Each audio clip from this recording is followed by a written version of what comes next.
Aloha, shalom teman-teman. Berjumpa lagi dengan Xavier. Sebentar lagi ibadah akan dimulai.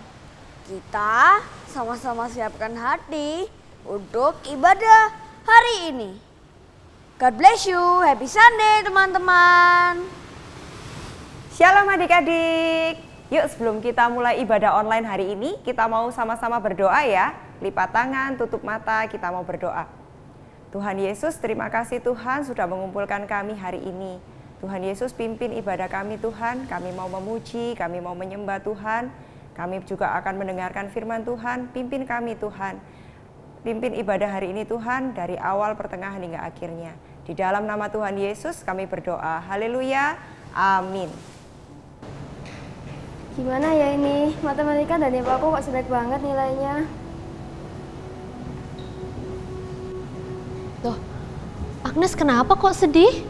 Nilai UAS-nya Agnes jelek banget, takut gak naik kelas. Gimana ini kak? Oh ya sudah, nggak apa-apa. Nanti belajar lagi ya, waktu remedi ya. Agnes kenapa? Kok sedih? Miss Moni, nilai UAS-nya Agnes yang jelek ada 2, matematika sama IPA. Gimana kalau Agnes gak naik kelas, Miss? Sudah, nggak apa-apa. Nanti kan ada remedi.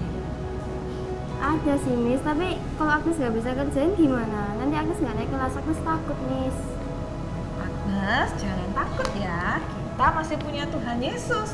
Meskipun nilai ulangan Agnes jelek, Agnes tetap harus berusaha lagi. Tetap belajar lagi dan andalin Tuhan Yesus. Minta tolong Tuhan Yesus, pasti Tuhan Yesus nanti beri yang terbaik. Yes, bener. Baru inget waktu itu Kak Frinka ujian, Kak Frinka juga percaya kalau Tuhan Yesus pasti tolong Kak Frinka. Oke, Agnes bakal belajar lebih lagi dan berdoa minta penyertaan Tuhan. Shalom adik-adik. Sebelum kita mendengarkan firman Tuhan, mari kita menyembah Tuhan dulu.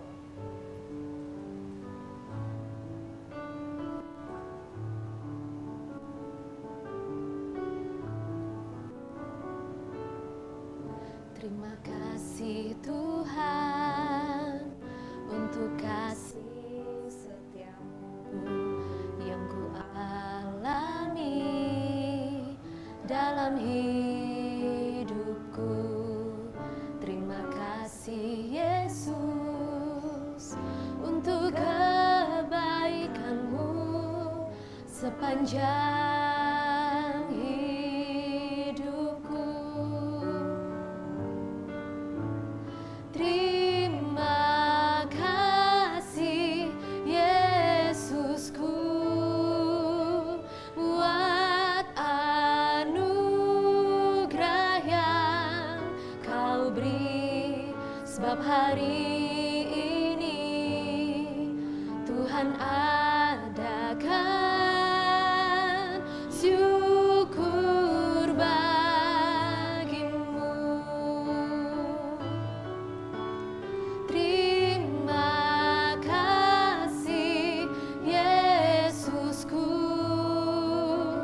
buat anugerah yang kau beri, sebab hari ini Tuhan adakan syukur bagimu.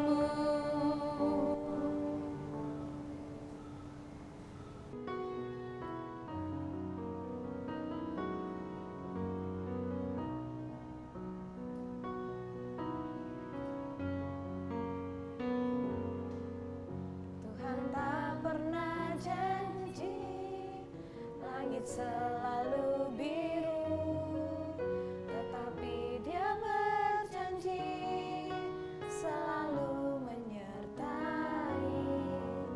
Tuhan tak pernah janji, jalan selalu rata, tetapi Dia berjanji berikan kekuatan.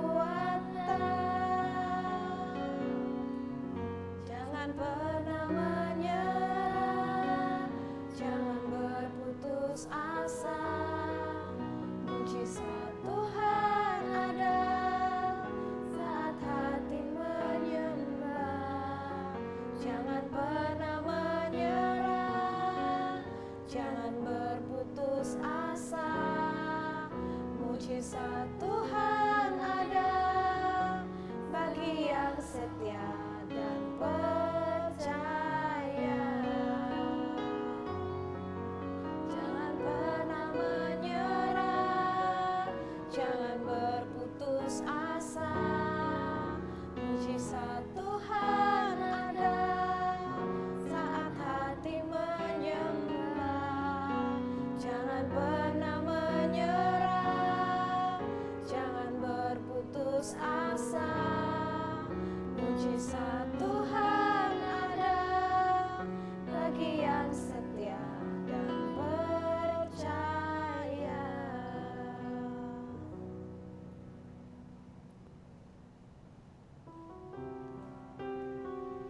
Shalom adik-adik, shalom Xavier. Shalom Miss, shalom teman-teman. Xavier, baru saja kita lihat drama. Di sana Agnes merasa takut. Xavier pernah nggak sih merasa takut? Pernah Miss. Terus kalau merasa takut, apa yang dilakukan Xavier? Xavier berdoa kepada Tuhan. Wah, betul ya adik-adik di rumah. Kalau kita merasa takut, kita seharusnya harus berdoa pada Tuhan. Nah, seperti di dalam Alkitab, ada seseorang yang bernama Ayub. Ayub mengalami masa-masa sulit. Yuk kita sama-sama simak ya firman berikut ini.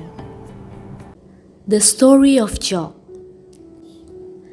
Dahulu ada seorang laki-laki bernama Ayub yang tinggal di tanah Uz.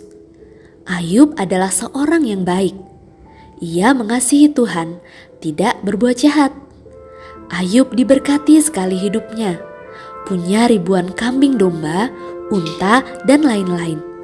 Anaknya 10 dan pegawai-pegawainya banyak. Ayub saat itu adalah orang paling hebat di sana.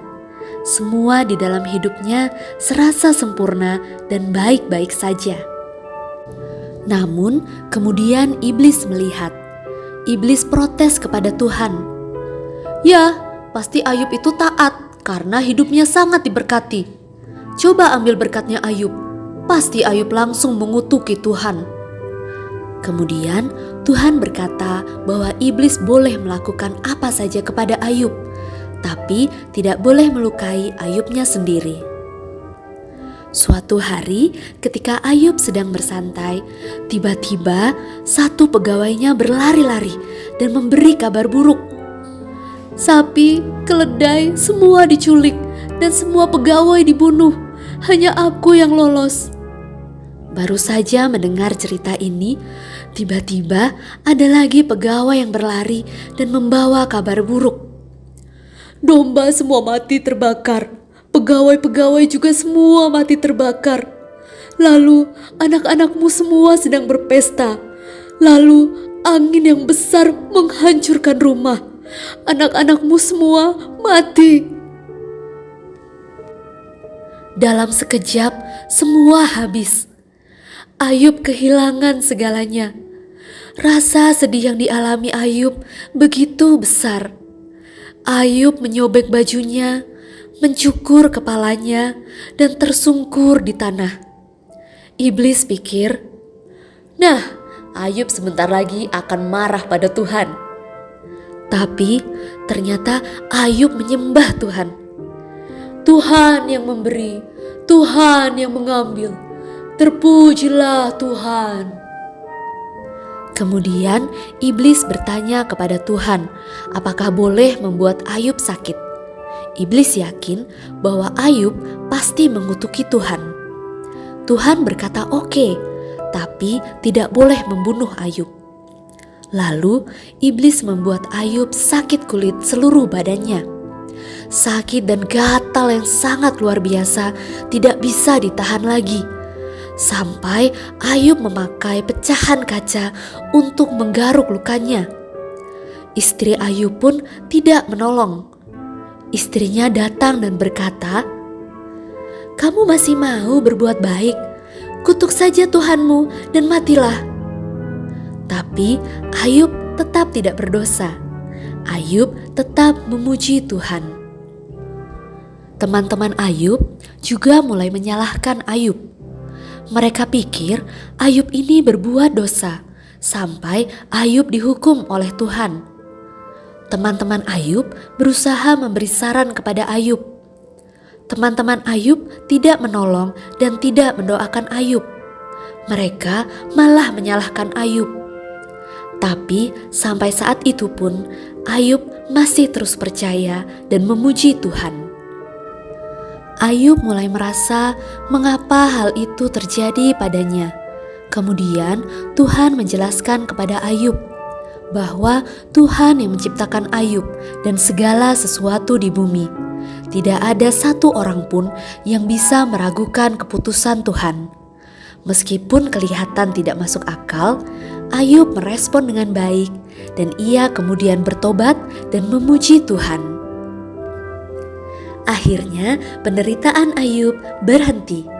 Rencana iblis tidak berhasil.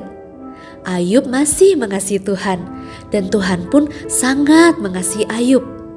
Tuhan menyembuhkan Ayub dan mengganti kepada Ayub apapun yang sudah hilang.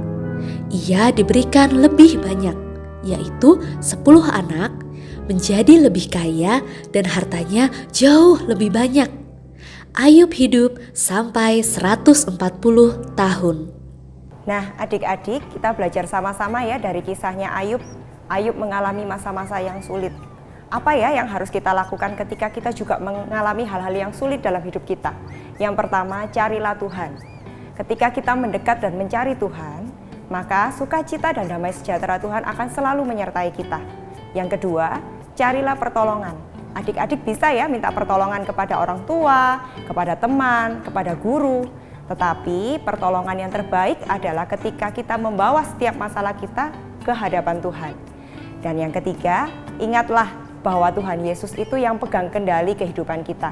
Yang terpenting adalah kita terus berserah dan berharap kepada Tuhan. Amin. Yuk adik-adik, kita sama-sama berdoa. Lipat tangan, tutup mata, kita mau berdoa. Tuhan Yesus, terima kasih Tuhan atas firman-Mu hari ini. Tuhan, ajarkan kami Tuhan untuk menjadi anak-anak-Mu yang baik, anak-anak yang mau melakukan firman Tuhan. Terima kasih Tuhan Yesus, kalau sebentar lagi kami akan memberikan persembahan, ajarkan kami Tuhan untuk memberikan persembahan dengan penuh sukacita. Di dalam nama Tuhan Yesus kami berdoa. Haleluya, amin. Eits, jangan kemana-mana, karena sebentar lagi kita akan melakukan aktivitas. Selamat beraktivitas, sampai jumpa.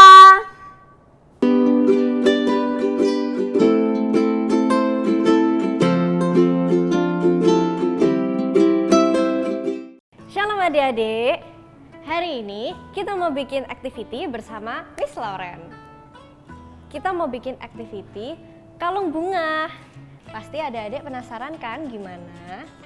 Pertama-tama kita mau siapin bahan-bahannya dulu ya. Kita perlu 3 kertas origami yang berbeda warna. Lalu tali sekitar 50 cm dan kertas buffalo. Pertama-tama adik-adik bisa potong kertas origaminya berbentuk bunga seperti ini ya.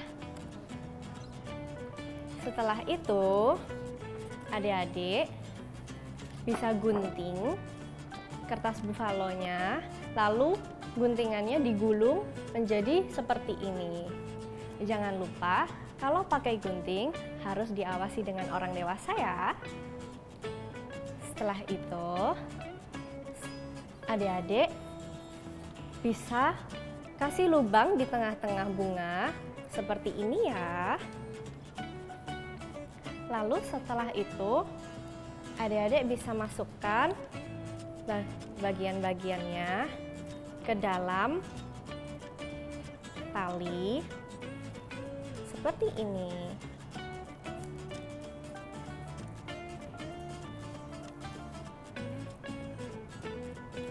Setelah bunga, adik-adik masukkan kertas kuningnya.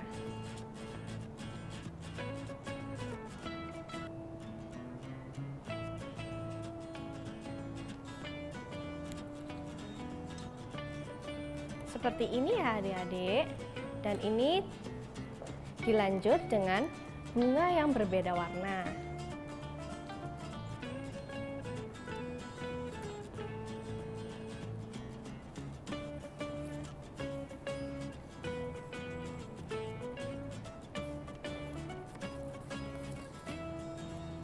Nah, kalau sudah semuanya akan menjadi seperti ini.